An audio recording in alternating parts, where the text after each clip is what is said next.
चलो रोशनी, अब तुम्हारी ज़िंदगी में एक नया अध्याय शुरू होने वाला है। अब तुम्हें मुंबई जाना है।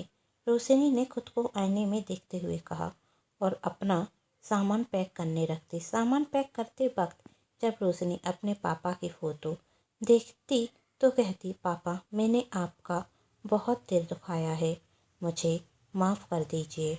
मेरी हर इच्छा को आपने कहने के पहले पूरा किया। आई लव यू पापा, आई मिस यू पापा। हो सके तो मुझे माफ़ कर देना। मैं जानती हूँ मैं आपसे दूर हूँ, पर आपका आशीर्वाद मेरे पास हमेशा है। आप भी मुझे याद कर रहे होंगे ना पापा। कहते हुए रोशनी की आंखों में आंसू आ जाते। तभी रोशनी के चाचा जी कमरे के अंदर आते। रोशनी जल्दी से फ़ोटो अपने कपड़ों के नीचे रखती और आंसू पोंछते हुए अपने चाचा जी के सामने मुस्कुराता हुआ चेहरा लेकर जाती। रोशनी के हंसते हुए चेहरे के पीछे का दर्द चाचा जी समझ जाते और वह मन में सोचते, तेरे हंसते हुए चेहरे के पीछे कितने गम हैं वह मैं बहुत अच्छे से जानता हूँ बेटी। मेरी बेटी, तुम मेरे सामने चाहे जितना मुस्कुराने की कोशिश करो, पर तेरी आंखों के पीछे का दर्द मैं समझ सकता हूँ। जिस इंसान की वजह से तू इतनी दुखी है वह इंसान कभी खुश नहीं रहेगा। चाचा जी, चाचा जी, चाचा जी, क्या हुआ? कहाँ खो गए आप? रोशनी ने चुटकी बजाते हुए कहा। चाचा जी चौंकते हुए, कुछ नहीं बेटी, मैं तो बस यही पूछने आया था। बेटी, जाने की पैकिंग हो गई ना? सारा सामान ध्यान से रख लिया ना? कहीं कुछ छूट ना जाए। और अपनी किताबें ध्यान से रखना। रोशनी कहती, चाचा जी आप मेरी चिंता मत कीजिए, मैंने सब कुछ रख लिया है। तभी रोशनी की चाची आती। अपनी चाची के हाथ में बहुत से खाने के डिब्बे देखते हुए रोशनी कहती, चाची जी यह सब क्या है? तब चाची जी एक एक कर बताने लगती, इस डिब्बे में बेसन के लड्डू हैं, इसमें तेरा मनपसंद खट्टा मीठा नमकीन है, और इसमें तेरी पसंद की मिठाई है, इसमें सिमैयाँ हैं, इसमें गुजिया है। तभी रोशनी कहती, बस बस बस बस बस चाची जी, पर इस सब की क्या ज़रूरत है? आपको इतना परेशान होने की कोई ज़रूरत नहीं थी। कैसे ज़रूरत नहीं है? रोशनी की चाची ने आंखों में आंसू लिए कहा। और परेशानी अपनी बेटी के लिए? कुछ करने में मुझे परेशानी होगी? इतनी दूर जा रही है तो तुझे मेरे हाथ के खाने की याद नहीं आएगी? क्या पता वहाँ कोई तुझे तेरी पसंद का खाना बनाकर देगा या नहीं? क्या पता तू वहाँ कैसे रहेगी? हम सबसे इतनी दूर जा रही है तो तेरी चिंता तो होगी ना। तभी रोशनी अपनी चाची के आंसू पोंछते हुए उनसे गले लगाते हुए कहती, चाची जी यदि आप रोएंगी तो मैं नहीं जाने वाली मुंबई। मैं तो यहाँ पर ही रहूँगी। लोगों का क्या है, वही तो कुछ भी कहते रहते हैं। मैं अपनी चाची को छोड़कर क्यों जाऊं भला, जो मुझसे इतना प्यार करती हैं। अपने आंसू पोंछते हुए चाची जी कहती, ठीक है नहीं रोती मैं, बस पर तुम मुंबई जाएगी, अपनी ज़िंदगी की नई शुरुआत करेगी। रोशनी, मैं आप दोनों को बहुत याद करूँगी। रोशनी की चाची कहती, हमें भी तुम्हारी बहुत याद आएगी बेटी। खुश रहे मेरी बेटी, हमारा आशीर्वाद हमेशा तेरे साथ है। अब तुम दोनों रोना धोना बंद करो, ट्रेन का टाइम हो रहा है, हमें सही समय पर स्टेशन पहुंचना चाहिए। चाचा जी कहते। तभी चा तभी चाचा जी का फ़ोन बजता। चाचा जी फ़ोन उठाते तो फ़ोन उनके दोस्त जयचंद का था। चाचा जी कहते, कैसे हो दोस्त? तो तब जयचंद जी कहते, मैं तो ठीक हूँ। मैंने तुम्हें यह बताने के लिए फ़ोन किया है कि मैं रोशनी को लेने के लिए स्टेशन नहीं पहुंच पाऊंगा। मेरी ज़रूरी मीटिंग है। पर तुम चिंता मत करो, मैंने अपनी बड़ी बेटी मिनी से कह दिया है, वह सही समय पर रोशनी को लेने के लिए स्टेशन पहुंच जाएगी। चाचा जी, तुम्हारे होते हुए मुझे रोशनी की किस बात की चिंता? बस इतना ज़रूर कहना चाहूँगा, बच्ची है, यदि कोई गलती कर दे तो माफ़ कर देना। नया शहर है, नई रोक है, उसके लिए सब कुछ नया है, तो कभी कुछ कहते तो बुरा मत मानना। जयचंद जी, इतनी फॉर्मेलिटी करने की कोई ज़रूरत नहीं है। रोशनी मेरी बेटी जैसी है। मेरी दोनों बेटियों के साथ रोशनी भी इस घर में खुश रहेगी। वादा करता हूँ तुमसे, कहते हुए जयचंद जी फ़ोन रख देते हैं। कुछ ही देर में रोशनी अपने चाचा जी और चाची जी के साथ रेलवे स्टेशन पहुंच जाती, जहां रोशनी की ट्रेन आने का अनाउंसमेंट हो रहा था। चाचा जी, चाची जी, रोशनी जल्दी से प्लेटफॉर्म पर पहुंचते। कुछ ही देर में ट्रेन आने वाली थी। तब चाचा जी रोशनी को समझाते हुए कहते, बेटी, अपना सामान ध्यान से रख लेना और किसी से ज़्यादा बातें करने की ज़रूरत नहीं है। अपना ध्यान रखना, बहुत लंबा सफ़र है। बीच बीच में मुझे फ़ोन करते रहना। आज का ज़माना तुम जानती हो, इसलिए किसी को अपने बारे में कुछ ज़्यादा मत बताना। किसी से मत कहना कि तुम पहली बार ट्रेन में अकेले सफ़र कर रही हो। रोशनी, बस बस चाचा जी, बस इतनी भी चिंता मत कीजिए। मैं सही से मुंबई पहुंच जाऊंगी और जाते साथ सबसे पहले आपको फ़ोन करूंगी। तभी चाची जी कहती, बेटी, खाना खा लेना। रोशनी, हाँ हाँ हाँ चाची जी, जब आपने इतने प्यार से खाना बनाया है तो मैं क्यों नहीं खाऊंगी। और आप दोनों मेरी चिंता बिल्कुल मत कीजिए। मैं अच्छे से मुंबई पहुंच जाऊंगी और जाते साथ सबसे पहले आप दोनों को फ़ोन करूंगी। तब चाचा जी कहते, जयचंद की बड़ी बेटी मैंने तुम्हें लेने के लिए आ रही है। मैंने उसकी फ़ोटो तुम्हारे मोबाइल में सेंड कर दी है। ओके चाचा जी, रोशनी ने कहा। थोड़ी देर में रोशनी की ट्रेन आ जाती। रोशनी ट्रेन में बैठ जाती और चाची जी ट्रेन के बाहर से रोशनी को बाय कहते। थोड़ी देर में ट्रेन चलने लगती और रोशनी का मुंबई का सफ़र शुरू हो जाता। मुंबई, कुछ घंटों का लंबा सफ़र करने के बाद रोशनी मुंबई पहुंच जाती है और पहुंचते साथ अपने चाचा जी और चाची जी को फ़ोन करते हुए कहती कि मैं सही सलामत पहुंच गई हूं। तभी चाचा जी ने पूछा कि मिनी बेटी आ गई ना तुम्हें लेने के लिए? तब रोशनी ने कहा, अभी अभी मैं ट्रेन से उतरी हूँ और आपको फ़ोन किया है। मिनी आती होगी मुझे लेने के लिए, आप चिंता मत कीजिए। अंकल जी के घर पहुँच जाते साथ मैं आपको फ़ोन कर दूँगी।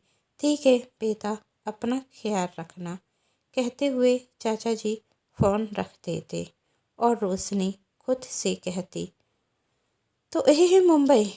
कहते हैं मुंबई में सब बड़े बड़े सपने लेकर आते हैं। मुंबई को सपनों की नगरी कहा जाता है। अब मुंबई तो मैं आ गई हूँ, अब आगे क्या होगा यह तो भगवान ही जाने। पर अभी तक मिनी क्यों नहीं आई? अभी तक तो उसे आ जाना चाहिए था। बहुत तेज प्यास लग रही है और बोतल का पानी भी ख़त्म हो गया है। एक काम करती हूँ, नई बोतल खरीद लेती हूँ। रोशनी पानी की बोतल खरीदती। पानी पीने के बाद थोड़ी देर इंतज़ार करने के बाद जब मिनी स्टेशन पर दिखाई नहीं देती तो रोशनी सोचती, शायद मिनी स्टेशन के बाहर तो मेरा इंतज़ार नहीं कर रही है। रोशनी मिनी को ढूंढते हुए स्टेशन के बाहर जाती और यहाँ मिनी रोशनी को देखने के लिए अंदर आती, पर उसे रोशनी दिख ही नहीं रही थी। अरे कहाँ गई ये लड़की, मिनी ने सोचा। यहाँ तो कोई ऐसी लड़की दिख नहीं रही है जो अभी ट्रेन से उतरी होगी। पहले से यहाँ देर हो रही है और यह लड़की भी कहाँ गई। पापा ने भी कहाँ मुझे फंसा दिया। मिनी गुस्से में बड़बड़ा रही थी। पापा भी ना जाने किन किन बेवकूफ़ों को बुला लेते हैं। जब कहा था कि मेरा इंतज़ार प्लेटफॉर्म पर करना, तो कहाँ गई यह लड़की। ट्रेन को निकले हुए तो आधा घंटा से ऊपर हो गया, पर यह लड़की तो मुझे कहीं दिखाई नहीं दे रही है और इसकी फ़ोटो मेरे मोबाइल से डिलीट हो गई है। पापा को फ़ोन करती हूँ। जब मिनी अपने पापा को फ़ोन करती तो उनका फ़ोन स्विच ऑफ आ रहा था। मिनी बहुत देर तक रोशनी को देखती है, पर रोशनी उसे कहीं दिखाई नहीं देती। मिनी स्टेशन के बाहर जाती है और कहती, मेरा काम था स्टेशन पर आकर उसे लेने का। जब वह यहाँ नहीं है तो मैं उसे कैसे लेकर जाऊँ। बहुत देर हो गई है और इस गर्मी में मुझसे रुका नहीं जाता। अब मुझसे गर्मी बर्दाश्त नहीं होती। मैं तो जा रही हूँ। सोचते हुए मिनी अपनी कार में बैठती और वहाँ से जाने लगती कि तभी कोई बुरा व्यक्ति मिनी की कार के आगे आ जाता। उस व्यक्ति के कुछ पैसे गिर गए थे। वह उन पैसों को उठाने लगता। तभी मिनी जोर जोर से हॉर्न बजाती, पर वह व्यक्ति वहाँ से नहीं हटता। तो मिनी गुस्से में कार से वहाँ निकल कर कहती, यह बुराऊ, मरना है तो कहीं और जाकर मर। मेरी कार के आगे आकर क्यों खड़ा हो गया। वह व्यक्ति, बेटी, वह पैसे गिर गए थे, मैं वही उठा रहा था। तब मिनी उस व्यक्ति को धक्का देती और वहाँ से जाने लगती। वह व्यक्ति गिरने ही वाला होता कि रोशनी उसे संभाल लेती और मिनी से कहती, ओह अमीर बाप की बिक्री हुई राजकुमारी, पैसों का गुरूर अपने तक रखो। क्या इंसान तुम्हें दिखाई नहीं देते। यह कौन सा तरीका है एक गरीब बूढ़े आदमी से बात करने का। तुमने इन्हें धक्का कैसे दिया। तब मिनी ने कहा, तुम्हें इससे क्या लेना देना और यह व्यक्ति तुम्हारा क्या रखता है। तब रोशनी कहती, उम्र से तो यह मेरे दादाजी समान है और मेरे सामने यदि कोई किसी गरीब के साथ ऐसा बर्ताव करे तो मैं उसे देख नहीं सकती। तब मिनी गुस्से में कहती, तो अपनी आंखें बंद कर लो। वैसे भी बहुत लेट हो गया है, तुमसे बकवास करने का टाइम नहीं है मेरे पास। तभी मिनी का फ़ोन बजता और सामने से एक व्यक्ति कहता, बेबी कहाँ हो तुम, कब से मैं तुम्हारा इंतज़ार कर रहा हूँ। तब मिनी अपनी कार में बैठती है और वहाँ से चली जाती। रोशनी उस वृद्ध आदमी को एक जगह बैठा देती और पानी देते हुए कहती, दादाजी आप पानी पीजिए। तब उस आदमी ने कहा, बेटी तुम क्या किसी का इंतज़ार कर रही हो। तब रोशनी कहती, हाँ दादाजी, मुझे यहाँ पर कोई रहने के लिए आने वाला था, पर लगता है जिसे लेने आना था वह भूल गया। और वहाँ जब मिनी अपने घर पहुँचती तो वह अपने पापा से कहती, पापा आपने भी मुझे कहाँ फंसा दिया। जानते हैं मैं गई थी उस लड़की को लेने के लिए स्टेशन पर, वह मुझे कहीं मिली ही नहीं। एक गवार लोग होते ही ऐसे हैं।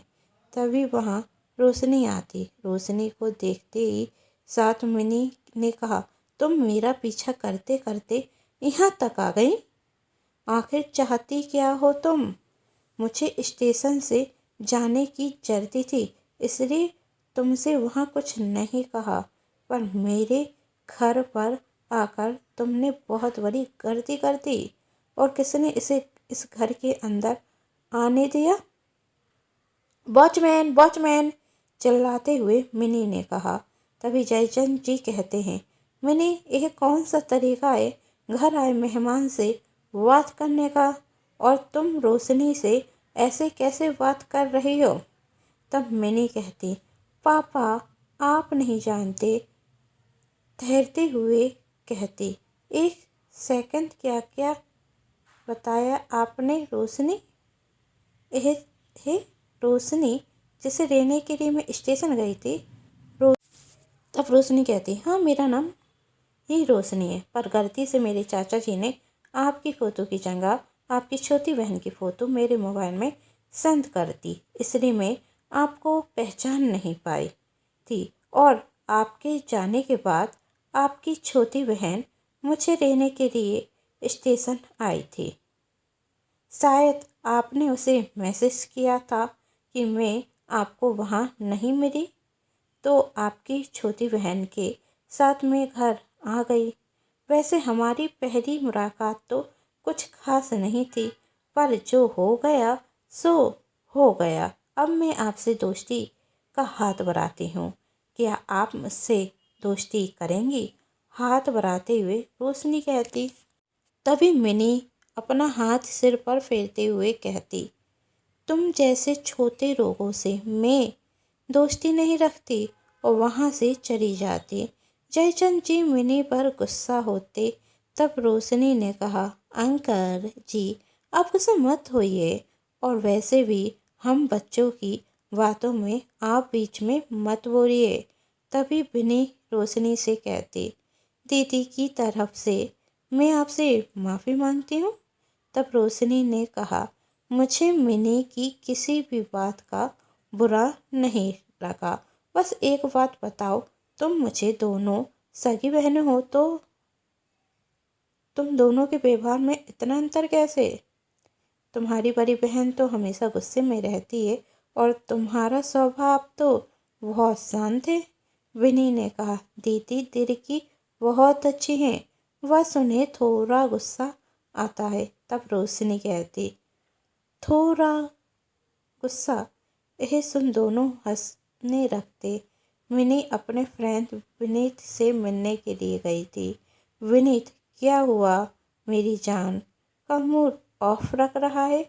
मिनी, रोशनी के बारे में बताया था ना, वही वही लड़की निकली जो मुझे स्टेशन पर मिली थी। पहले उस लड़की ने मेरी स्टेशन पर बेइज्जती की, और अब घर पर उसकी वजह से मेरे पापा ने मुझे डांटा। जिस लड़की के पीछे मेरी बेइज्जती हुई हो, उस लड़की को मैं अपने घर में कैसे बर्दाश्त कर सकती हूँ? जब तक वही लड़की मेरे घर से नहीं निकले कि मुझे चैन नहीं मिलेगा। विनीत कहता, जिसने मेरी जान को परेशान करके रखा है, उसे चैन से तो मैं भी जीने नहीं दूंगा। और इतनी सी बात, मेरी जान परेशान क्यों होती हो? मेरे पास एक प्लान है, उस लड़की को आज रात ही घर से बाहर कर दिया जाएगा। मिनी, कैसे, क्या प्लान है? विनीत जोरों से हंसने लगता। आखिर क्या करने वाले थे विनीत और मिनी रोशनी के साथ? क्या मुंबई आकर रोशनी की परेशानी कम होगी या बढ़ जाएगी? जिस अतीत से रोशनी भाग रही थी, जब वह अतीत रोशनी के सामने आएगा तो क्या होगा? रोशनी का हार जानने के लिए कहानी का अगला भाग जरूर देखें, जिसके लिए कर लीजिए चैनल को सब्सक्राइब, क्योंकि जब भी मैं लेकर आऊँ कहानी का नया भाग तो आप सभी को पता चल सके। कहानी पसंद आने पर चैनल को सब्सक्राइब कीजिए, लाइक एंड शेयर जरूर कीजिएगा। Thanks for watching.